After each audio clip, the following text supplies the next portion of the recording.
നമുക്ക് ജലവൈദ്യുത പദ്ധതികളെ കുറിച്ചാണ് പഠിക്കാനുള്ളത്. അപ്പോൾ നമ്മൾ ഓൾറെഡി പഠിച്ചു കഴിഞ്ഞു. ആണവ വൈദ്യുതി ആണെങ്കിലും താപനിലയങ്ങളാണെങ്കിലും ഒക്കെ പഠിച്ചിട്ടുണ്ടായിരുന്നു. അടുത്ത ജലവൈദ്യുത പദ്ധതികളാണെങ്കിൽ നമ്മൾ നേരത്തെ പറഞ്ഞിട്ടുണ്ടായിരുന്നു, കേരളത്തിൽ ഏറ്റവും കൂടുതൽ വൈദ്യുതി ഉൽപ്പാദിപ്പിക്കുന്നത് ജലത്തിൽ നിന്നാണ്. ഇന്ത്യയിലാണെങ്കിൽ താപനിലയങ്ങളിൽ നിന്നാണ് പറഞ്ഞിട്ടായിരുന്നു. ഇനി ജലവൈദ്യുത നിലയങ്ങളാണെങ്കിൽ പ്രവർത്തിക്കുന്നത് ആരുടെ കീഴിലാണ്? National hydro power corporation, NHPC. ഇപ്പോൾ ഓരോന്നിനും നമ്മൾ പഠിച്ചു. അപ്പോൾ നാഷണൽ ഹൈഡ്രോ പവർ കോർപ്പറേഷൻ ആരംഭിച്ച വർഷം 1975 ആസ്ഥാനം വരുന്നത് ഫരീദാബാദ്, ഹരിയാന. ഓക്കെ, ഫരീദാബാദ് ഹരിയാനയിലാണ് അതിൻ്റെ ആസ്ഥാനം വരുന്നത്. നമ്മൾ ഓൾറെഡി പഠിച്ചു വരുന്നത്. ഓക്കെ, NPCIL ആണെങ്കിൽ ന്യൂക്ലിയർ പവറാണ്, NTPC ആണെങ്കിൽ തെർമൽ പവർ സ്റ്റേഷനാണ്, NHPC ആണെങ്കിൽ നാഷണൽ ഹൈഡ്രോ പവർ കോർപ്പറേഷൻ ആണ്. അപ്പോൾ അതിൻ്റെ വർഷങ്ങളൊക്കെ പഠിച്ചു. ഓക്കെ, NTPC NHPC എത്രയാണ്? 75. ഓക്കെ, അതിൽ ഹരിയാനയിലാണ് അതിൻ്റെ ഹെഡ് ക്വാർട്ടേഴ്സ് വരുന്നത്, മനസ്സിലാക്കി വെക്കാം.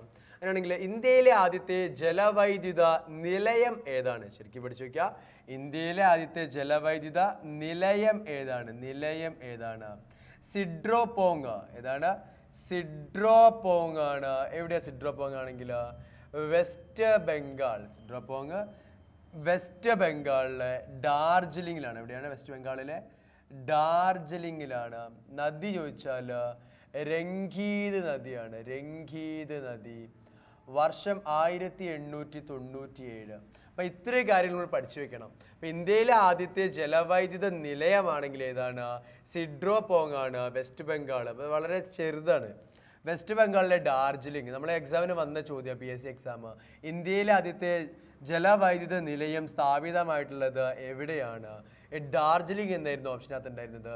രംഗീത് നദിയാണ്. 1897. അങ്ങനെയാണ് ഇന്ത്യയിലെ ആദ്യത്തെ ജലവൈദ്യുത പദ്ധതി ആണെങ്കിൽ ഏതാണ്? ഇന്ത്യയിലെ ആദ്യത്തെ ജലവൈദ്യുത പദ്ധതി ആണെങ്കിൽ ഏതാണ്? ശിവസമുദ്രം പദ്ധതി.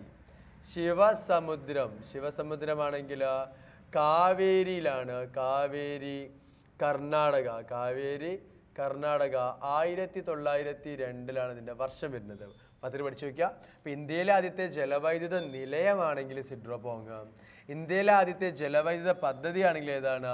ശിവസമുദ്രം പദ്ധതിയാണ്. ഓക്കെ, അപ്പോൾ ഇനി പദ്ധതി തന്നെ ചോദിക്കുകയാണെങ്കിൽ സ്മോൾ വളരെ മൈന്യൂട്ട് ആയിട്ടുള്ള പദ്ധതിയാണ്. ഏതാ? സിഡ്രോപോങ് പദ്ധതിയാണെങ്കിൽ. ഇപ്പം നോക്കാം. അപ്പോൾ ഈ വൈദ്യുതി നിലയവും ജലവൈദ്യുത നിലയവും ജലവൈദ്യുത പദ്ധതിയുമായിട്ടുള്ള ബന്ധം എന്നൊക്കെ വെച്ചിട്ടുണ്ടെങ്കിൽ, അല്ലെങ്കിൽ വ്യത്യാസം എന്ന് വെച്ചിട്ടുണ്ടെങ്കിൽ എന്താണ്? അപ്പോൾ ഈ പദ്ധതികളൊക്കെ നടക്കുക എവിടെയാണ്? ഡാമിൽ. നമ്മൾ ഈ നദികളിൽ അല്ലേ? ഇപ്പം ജലവൈദ്യുത പദ്ധതിയൊക്കെ നമ്മളൊരു ഡാമൊക്കെ കിട്ടണം. നദിക്ക് കുറുകെയായിട്ട് ഡാം കാര്യങ്ങളൊക്കെ നമ്മൾ കെട്ടാറുണ്ട്. എന്നിട്ട് അവിടേക്ക് ആവശ്യമായിട്ടുള്ള ട്രാൻസ്പോർട്ടേഷൻ ഫെസിലിറ്റി ലഭിക്കുന്ന സ്ഥലമാണോ? ജലനിരപ്പിൽ മാറ്റം വരുന്ന സ്ഥലമാണോ? എൻവയോൺമെൻറ്റൽ ഹസാർഡുകൾ സംഭവിക്കാൻ, ഇപ്പം ഉരുൾപൊട്ടൽ കാര്യങ്ങളൊക്കെ സംഭവിക്കാനുള്ള സ്ഥലമാണോ? അങ്ങനെയൊക്കെ നോക്കിയിട്ടാണ് ഒരു പദ്ധതി നമ്മൾ ഫിക്സ് ചെയ്യുക. അപ്പം അങ്ങനെ ആ പദ്ധതി നമ്മൾ അതിന് ശേഷം എല്ലാ എൻവയോൺമെൻറ്റൽ കാര്യങ്ങളും ഒക്കെ അതിനെ ഡിപ്പെൻഡ് ചെയ്യുന്ന ഓരോ ഫാക്ടേഴ്സും നമ്മൾ നോക്കിക്കൊണ്ട് പദ്ധതി ഫിക്സ് ചെയ്യും. ഫിക്സ് ചെയ്തതിന് ശേഷം അതിൽ നിന്ന് ഉൽപ്പാദിപ്പിക്കുന്ന ഊർജ്ജമാണെങ്കിൽ നമ്മൾ എത്തിക്കുന്നത് പ്ലാന്റിലൂടെയാണ്. ഓക്കെ, നിലയങ്ങളിലൂടെയാണ്. അപ്പോൾ നമ്മളെ നിലയങ്ങൾ എന്ന് വെച്ചിട്ടുണ്ടെങ്കിൽ അവിടെ ടർബൈനുകൾ ഉണ്ടാവും. ടർബൈനൊക്കെ കറങ്ങിയിട്ടാണ് നമുക്ക് എന്തുണ്ടാവുന്നത്? ഇവിടെ ജനറേറ്റേഴ്സ്, ടർബൈൻസ്. അതിൻ്റെ ടർബൈനൊക്കെ അറ്റാച്ച് ചെയ്തിട്ടുണ്ടാവും ജനറേറ്ററായിട്ട്. അങ്ങനെ ആ ജനറേറ്ററിലൂടെ ആണ് നമുക്ക് ഇലക്ട്രിസിറ്റി പ്രൊഡ്യൂസ് ചെയ്യുന്നത്. വൈദ്യുതി നമുക്ക് mechanical energy to electrical energy ആയിട്ട് അവിടെ കൺവേർഷൻ കാര്യങ്ങളൊക്കെ ഇവിടെ നടക്കുന്നത് അല്ലേ? അപ്പം നമ്മൾ നിലയങ്ങളിൽ നിന്ന് നേരെ വരികയാണ്. നിലയങ്ങളിൽ നിന്നാണെങ്കിൽ നേരെ വരികയാണ്. ക്ലിയർ അല്ലേ? വന്നിട്ട് കൺസർവേഷൻ ടാങ്ക് എന്ന് പറഞ്ഞ സാധനം ഉണ്ടാവും. ഓക്കെ, അപ്പോൾ ഇവിടെ ഒരു കൺസർവേഷൻ ടാങ്ക് ഒക്കെ ഉണ്ടാവും. Conservation tank. Okay, conservation tank എന്ന് പറഞ്ഞ സാധനമൊക്കെ ഉണ്ടാവും. അപ്പോൾ കൺസർവേഷൻ ടാങ്ക് ആണെങ്കിൽ പിന്നെ അതിൽ കൂടെ പ്രഷറൊക്കെ നമ്മൾ കറക്റ്റായിട്ട് ഫിറ്റ് ചെയ്തിട്ട് പെൻ സ്റ്റോക്ക് ഉണ്ടാവും. Pen stock. അപ്പോൾ ഈ പെൻ സ്റ്റോക്കിലൂടെ ഇങ്ങനെ കടത്തി വിടുക ചെയ്യുന്നത്. Pen stock. അപ്പോൾ പെൻ സ്റ്റോക്കിൽ കടത്തി വിട്ടിട്ട് ഇവിടെ ടർബൈനൊക്കെ ഉണ്ട്. ടർബൈൻ വീലൊക്കെ ഉണ്ടാവും. ടർബൈൻ വീലിനകത്തേക്ക് വെള്ളം ഹൈ പ്രഷറിൽ ഇടിക്കുക ചെയ്യുന്നത്. അപ്പോൾ ഈ ടർബൈൻ വീൽ ഇങ്ങനെ കറങ്ങുമ്പോൾ അവിടെ മെക്കാനിക്കൽ എനർജി അവിടെ ഫോം ചെയ്യും. ആ മെക്കാനിക്കൽ എനർജീനെ ഇലക്ട്രിക്കൽ എനർജി ആയിട്ട് കൺവേർട്ട് ചെയ്യാൻ ഇവിടെ ഒരു ജനറേറ്റർ ഉണ്ടാവും. ഓക്കെ, അതിനുശേഷം ഇവിടെ ഗ്രിഡിലേക്കാണ് എനർജി ആയിട്ട് പോകുന്നത്. എവിടെയാണ്? ഗ്രിഡിലേക്കാണ് ഗ്രിഡ് ത്രൂ. ഓക്കെ, ഗ്രിഡിലേക്കാണ് ഇവിടെ എനർജി ഒക്കെ ഇവിടെ പോകുന്നത്. ഓക്കെ, അപ്പോൾ ആ കാര്യം മനസ്സിലാക്കി വെക്കുക. ജസ്റ്റ് ഒന്ന് അറിഞ്ഞിരുന്നാൽ മതി. അപ്പോൾ പദ്ധതികളാണെങ്കിൽ, ഇപ്പോൾ ഇന്ത്യയിലെ ആദ്യത്തെ ജലവൈദ്യുത നിലയമാണെങ്കിൽ സിഡ്രോപോങ്. ആദ്യത്തെ ജലവൈദ്യുത പദ്ധതി ആണെങ്കിൽ ഏതാണ്? ഓക്കെ, ശിവസമുദ്രമാണ്. ഇനി ആദ്യത്തെ വിവിധോദ്ദേശ പദ്ധതിയാണെങ്കിൽ ഏതാണ്? സ്വതന്ത്ര ഇന്ത്യയിലെ ആദ്യത്തെ വിവിധോദ്ദേശ പദ്ധതിയാണെങ്കിൽ ദാമോദർ വാലിയാണ്. ദാമോദർ വാലി പദ്ധതിയാണ്. ദാമോദർ വാലി പദ്ധതിയാണ്. ഇന്ത്യയിലെ ആദ്യത്തെ വിവിധോദ്ദേശ പദ്ധതിയാണെങ്കിൽ 1948 ജൂലൈ 7 എന്താ പദ്ധതി ആരംഭിച്ചിട്ടുണ്ടായിരുന്നത്. ഓക്കെ, അപ്പൊ ദാമോദർ വാലി പദ്ധതിയുടെ ഉപഭോക്താക്കളാണെങ്കിൽ പ്രധാനമായിട്ടും ഏതൊക്കെ സംസ്ഥാനമാണ് ചോദിച്ചാൽ നമുക്കറിയാൻ പറ്റും എന്താണ് ജാർഖണ്ഡ് ആൻഡ് വെസ്റ്റ് ബംഗാൾ. ഏതാണ് ജാർഖണ്ഡ് ആൻഡ് വെസ്റ്റ് ബംഗാളാണ് പ്രധാനമായിട്ട് ഇതിന്റെ ഉപഭോക്താക്കളാണെങ്കിൽ. ക്ലിയർ അല്ലേ? ഓക്കെ, അപ്പൊ അത്ര കാര്യം മനസ്സിലാക്കി വെക്കുക. സ്വതന്ത്ര ഇന്ത്യയിലെ ആദ്യത്തെ വിവിധോദ്ദേശ പദ്ധതിയാണ് ദാമോദർ വാലി പദ്ധതി.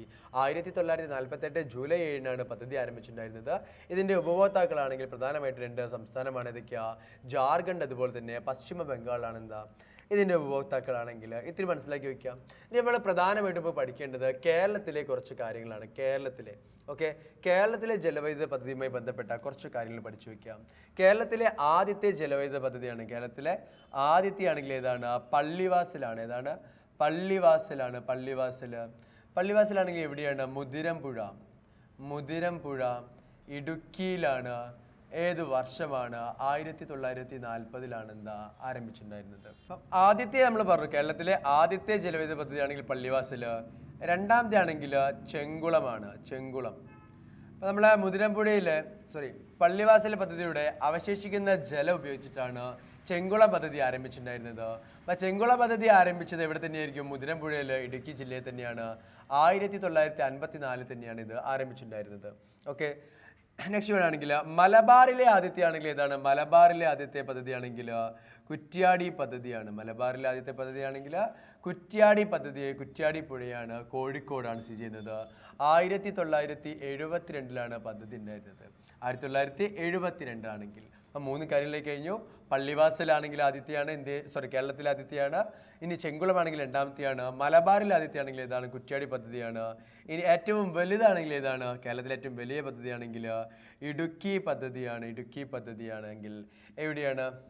പെരിയാർ. ഓക്കെ, പെരിയാർ ഇടുക്കി തന്നെയാണ് പറയേണ്ട ആവശ്യമില്ലല്ലോ. എവിടെയാണ്? പെരിയാർ നദിയിലാണ്. 975 വർഷമാണെങ്കിൽ 975. ആൻഡ് ഇതിന്റെ കപ്പാസിറ്റി നമുക്ക് വേണം 780 മെഗാവാട്ട് ഇതിന്റെ കപ്പാസിറ്റി. നമ്മുടെ PSCക്ക് വന്നൊരു ചോദ്യമാണ്. 780 മെഗാവാട്ട് ഇതിന്റെ കപ്പാസിറ്റി. അപ്പൊ മെഗാവാട്ട് നമ്മൾ ഓൾറെഡി പഠിച്ചിട്ടുണ്ടായിരുന്നു നേരത്തെ തന്നെ. എന്താ വൈദ്യുതിയുടെ ഉൽപാദനത്തിന്റെ ശേഷിയാണ്. ഉൽപാദനത്തിന്റെ യൂണിറ്റ് ആണ് ഇതെന്ന് വെച്ചിട്ടുണ്ടെങ്കിൽ മെഗാവാട്ട് ആണെങ്കിൽ. അപ്പൊ ഇടുക്കി കിട്ടിക്കഴിഞ്ഞു. പെരിയാറിലാണ് 975 ആരംഭിച്ചു. 780 മനസ്സിലാക്കി വെക്കുക. അതിനാണെങ്കിൽ സ്വകാര്യ മേഖലയിലെ ആദ്യത്തെ ജലവൈദ്യുത പദ്ധതി ആണെങ്കിൽ ഇതാണ്. സ്വകാര്യ മേഖലയിലെ ആദ്യത്തെ ആണെങ്കിൽ മണിയാറാണ്. എന്താ? മണിയാർ. സ്വകാര്യ മേഖലയിലാണെങ്കിൽ മണിയാർ. പത്തനംതിട്ടയാണ്. അപ്പൊ എവിടെയായിരിക്കും? പത്തനംതിട്ടയാണെങ്കിൽ പമ്പ. ക്ലിയർ അല്ലേ? പമ്പ. സ്വകാര്യ മേഖലയിലെ ഏറ്റവും വലുതാണെങ്കിൽ ഏതാണ്? സ്വകാര്യ മേഖലയിലെ ഏറ്റവും വലുതാണെങ്കിൽ കൂത്തുങ്കൽ. ഏതാണ്? കൂത്തുങ്കലാണെങ്കിൽ എവിടെയാണ്? ഇടുക്കിയിലാണ്. കൂത്തുങ്കലാണെങ്കിൽ പന്നിയാർ. ഇതിലാണ് പന്നിയാറിലാണ്. എന്താ? പന്നിയാർ, ഇടുക്കി. ഓക്കെ, അപ്പൊ ഇത്രയും കാര്യം മനസ്സിലാക്കി വെക്കുക. ഇനി ഒരു കാര്യം കൂടി നമുക്ക് പഠിച്ചു വെക്കാനുണ്ട്. എന്താന്ന് വെച്ചിട്ടുണ്ടെങ്കിൽ Urumi 1 and Urumi 2. Okay, Urumi 1 and Urumi 2 ആണെങ്കിൽ എവിടെയാണ്? കോഴിക്കോട് ജില്ലയിലെ ചെറിയൊരു പ്രോഗ്രാം, കുഞ്ഞു പ്രോഗ്രാമാണ്. കോഴിക്കോടാണ്. വിത്ത് ദ ഹെൽപ്പ് ഓഫ് ആരുടെയാണ്? ചൈനയുടെ സഹായത്തോടു കൂടി. അത് നമുക്ക് വേണ്ടത്. അപ്പൊ ചൈനയുടെ സഹായത്തോടു കൂടി ഉറുമി 1 ആൻഡ് ഉറുമി 2 ആരംഭിച്ചത് ഏത് രാജ്യത്തിന്റെ സഹായത്തോടു കൂടി എന്നാണ് നമ്മളെ ചോദ്യം ഉള്ളത്. ഏതാണ്? ചൈനയുടെ സഹായത്തോടു കൂടിയാണ് ആരംഭിച്ചത്. ഇടുക്കി പദ്ധതിയാണെങ്കിൽ വിത്ത് ദ ഹെൽപ്പ് ഓഫ് ഏതാണ്? കാനഡ. ഇടുക്കി ആണെങ്കിൽ ഏതാണ്? കാനഡയുടെ സഹായത്തോടു കൂടിയാണ് എന്താ ഇടുക്കി പദ്ധതിയാണെങ്കിൽ ആരംഭിച്ചിട്ടുണ്ടായിരുന്നത്. മനസ്സിലാക്കി വെക്കുക. അപ്പൊ കൂത്തുങ്കൽ കിട്ടിക്കഴിഞ്ഞു. കൂത്തുങ്കലാണെങ്കിൽ എന്താണ്? ഓക്കെ, സ്വകാര്യ മേഖലയിൽ ഏറ്റവും വലുതാണ് കൂത്തുങ്കൽ. ആദ്യത്തെ ആണെങ്കിൽ മണിയാർ. ഇതൊക്കെ നമ്മളെ PSCയുടെ ചോദ്യമാണ്. ഏറ്റവും വലുതാണെങ്കിൽ ഇടുക്കിയാണ്. മലബാറിൽ ആദ്യത്തെ ആണെങ്കിൽ കുറ്റ്യാടിയാണ്. ചെങ്കുളമാണെങ്കിൽ രണ്ടാമത്തേത്. ആദ്യത്തെ ആണെങ്കിൽ പള്ളിവാസൽ. ഇതിന്റെ വർഷമൊക്കെ ഇമ്പോർട്ടൻ്റ് ആണ്, പഠിച്ചു വെക്കുക. ഓക്കെ, വർഷം പഠിച്ചു വെക്കുക. ഇതിന്റെ കപ്പാസിറ്റി ചോദിച്ചിട്ടുണ്ടായിരുന്നു. 780 മെഗാവാട്ട് എന്നൊരു കപ്പാസിറ്റി നമുക്ക് ചോദിച്ചിട്ടുണ്ടായിരുന്നു. ഇനി ആദ്യത്തെ മുനിസിപ്പൽ കോർപ്പറേഷൻ ആണെങ്കിൽ ഇതാണ്. വൈദ്യുതി ഉൽപ്പാദിപ്പിച്ച ആദ്യത്തെ മുനിസിപ്പൽ കോർപ്പറേഷൻ ആണെങ്കിൽ എവിടെയാണ്? നമ്മുടെ തൃശ്ശൂരാണ്. എന്താ? മുനിസിപ്പൽ കോർപ്പറേഷൻ ആണെങ്കിൽ തൃശ്ശൂരാണ് മുനിസിപ്പൽ കോർപ്പറേഷൻ. അപ്പോൾ എന്താണെന്ന് വെച്ചാൽ ഇതുമായി ബന്ധപ്പെട്ട ഒരു കാര്യം കൂടി നമുക്ക് പഠിക്കാനുണ്ട് നമ്മളെ കേരള ചരിത്രത്തിനകത്ത്. എന്താണ്? നമ്മളെ വൈദ്യുതി സമരം എന്ന് കേട്ടിട്ടുണ്ട്. വൈദ്യുതി സമരം, ഇലക്ട്രിസിറ്റി സ്ട്രൈക്ക്. ക്ലിയർ അല്ലേ? അപ്പോൾ വൈദ്യുതി സമരം ആദ്യമായിട്ട് നടന്നത് എവിടെയാണ്? തൃശ്ശൂരിലാണ് വൈദ്യുതി സമരം ആദ്യമായിട്ട് നടന്നത് അല്ലേ? അപ്പോൾ സ്വകാര്യ മേഖലയെ വൈദ്യുതി വിതരണം ഏൽപ്പിക്കുക അതായിരുന്നു ആദ്യം ലക്ഷ്യം വെച്ചിട്ടുണ്ടായിരുന്നത്. അതിനെതിരെയായിരുന്നു എന്ത് നടന്നിട്ടുണ്ടായിരുന്നത്? വൈദ്യുതി സമരം നടത്തിയിട്ടുണ്ടായിരുന്നത് അല്ലേ? അപ്പോൾ സ്വകാര്യ മേഖലയെ ഏൽപ്പിക്കുമ്പോൾ അവർക്ക് തോന്നിയ കാശൊക്കെ നമ്മളോട് എന്താണ് ഈടാക്കാൻ സാധിക്കും അല്ലെ? സബ്സിഡി കാര്യങ്ങളൊന്നും നമുക്ക് ലഭിക്കാണ്ടായി പോകും. ഓക്കെ, അപ്പോൾ അതിനെതിരെ എന്താണ് തൃശ്ശൂരിൽ നടന്നൊരു പ്രക്ഷോഭമായിരുന്നു എന്താണ്? വൈദ്യുതി സമരം. 1936 വൈദ്യുതി സമരം നടന്നിട്ടുണ്ടായിരുന്നത്. ഇതിൻ്റെ പ്രധാനപ്പെട്ട നേതാക്കന്മാരായിരുന്നു ഇക്കണ്ട വാര്യർ ഉണ്ടായിരുന്നു, AR മേനോൻ ഉണ്ടായിരുന്നു, CR ഇയ്യുണ്ണി. ഇവരൊക്കെ ഏതാണ് ഇതിൻ്റെ പ്രധാനപ്പെട്ട നേതാക്കന്മാരായിരുന്നു. ഇക്കണ്ട വാര്യർ, AR മേനോൻ, CR ഇയ്യുണ്ണിക്ക് എന്താണ് ഈ സമയത്തെ പ്രധാനപ്പെട്ട നേതാക്കന്മാർ. RK ഷൺമുഖം ചെട്ടിയായിരുന്നു ദിവാനായിരുന്ന വ്യക്തിയാണെങ്കിൽ. അത്ര അറിഞ്ഞിരിക്കുക. തൃശ്ശൂർ നമ്മൾ കേട്ട് കഴിഞ്ഞു. ഓക്കെ, അപ്പോൾ അത്ര കേട്ട് കഴിഞ്ഞു. ഇനി ഒരു കാര്യം കൂടി നമുക്ക് പഠിച്ചു വയ്ക്കാനുണ്ട് വൈദ്യുതിയുമായി ബന്ധപ്പെട്ട. സ്വന്തമായി വൈദ്യുതി ഉൽപ്പാദിപ്പിച്ച കേരളത്തിലെ ആദ്യത്തെ ഗ്രാമപഞ്ചായത്താണ് മാങ്കുളം. ഏതാണ്? മാങ്കുളമാണ്. മാങ്കുളം എവിടെയാണ്? ഇടുക്കി ജില്ലയിലാണ്. സ്വന്തമായി ഇവർ വൈദ്യുതി ഉൽപ്പാദിപ്പിക്കാൻ തുടങ്ങിയത് ഏത് വർഷം മുതൽക്കാണ്? 2004 മുതൽക്കാണ്. അതിൻ്റെ കപ്പാസിറ്റി ആണെങ്കിൽ എത്രയാണ്? 10 മെഗാവാട്ടാണ് ഇതിൻ്റെ കപ്പാസിറ്റി ആണെങ്കിൽ. ഓക്കെ, പത്തിരി മനസ്സിലാക്കി വെക്കുക. സ്വന്തമായി വൈദ്യുതി ഉൽപ്പാദിപ്പിച്ച കേരളത്തിലെ ആദ്യത്തെ ഗ്രാമപഞ്ചായത്ത് ആണെങ്കിൽ മാങ്കുളം, ഇടുക്കിയിലാണ്. 2004 മുതൽക്കാണ് സ്വന്തമായി വൈദ്യുതി ഉൽപ്പാദിപ്പിക്കാൻ തുടങ്ങിയിട്ടുണ്ടായിരുന്നത്. കപ്പാസിറ്റി ആണെങ്കിൽ എത്രയാണ്? 10 മെഗാവാട്ട്. അപ്പോൾ ഓരോന്നിൻ്റെ കപ്പാസിറ്റി ഇനി മറന്നു പോകരുത്. 4760 മെഗാവാട്ട് നമ്മൾ പഠിച്ചിട്ടുണ്ടായിരുന്നു. എന്താണ്? വിന്ധ്യാചൽ താപനിലയമാണ്. 350 മെഗാവാട്ടാണ് എന്താണ്? കായംകുളമാണെങ്കിൽ, കേരളത്തിലെ ആദ്യത്തെ താപനിലയമാണെങ്കിൽ. ഇനിയാണെങ്കിൽ ഇതാ ഇടുക്കി നമ്മൾ പറഞ്ഞത് എന്താണ്? 780 മെഗാവാട്ട്. ഇവിടെ മാങ്കുളമാണെങ്കിൽ എത്രയാണ്? 10 മെഗാവാട്ടാണ്. എന്താ? മാങ്കുളമാണെങ്കിൽ 10 മെഗാവാട്ട്. 10 കാര്യം ഒന്ന് മനസ്സിലാക്കി വെക്കാം. ക്ലിയർ അല്ലേ? ഓക്കെ, അപ്പോൾ അങ്ങനെയാണെങ്കിൽ നമുക്ക് ഇനി മനസ്സിലാക്കേണ്ട കാര്യം എന്ന് വെച്ചാൽ വാട്ടർ കാർഡ് ആദ്യമായിട്ട് ആരംഭിച്ചത്, വാട്ടർ കാർഡ് സിസ്റ്റം ആദ്യമായിട്ട് ആരംഭിച്ചത്, വാട്ടർ കാർഡ് എത്രയാണ് ആവശ്യമായിട്ടുള്ള വെള്ളം എന്ന് വെച്ചിട്ടുണ്ടെങ്കിൽ ആ കാർഡ് യൂസ് ചെയ്തിട്ട് നമുക്ക് എന്താണ്? വാട്ടർ വാങ്ങിക്കാം. ഓക്കെ, ജലം വാങ്ങിക്കാം, കുട്ടികൾക്കാണെങ്കിലും ആർക്കാണെങ്കിലും. അപ്പം വാട്ടർ കാർഡ് ആദ്യമായിട്ട് ആരംഭിച്ചത് ഏത് ഗ്രാമപഞ്ചായത്താണ് ചോദിച്ചിട്ടുണ്ടെങ്കിൽ അവിടെ കുന്നമംഗലമാണ്. എവിടെയാണ്? കുന്നമംഗലം ഗ്രാമപഞ്ചായത്ത്. എവിടെ സ്ഥലമാണെങ്കിൽ പെരുമണ്ണ. എവിടെയാണ്?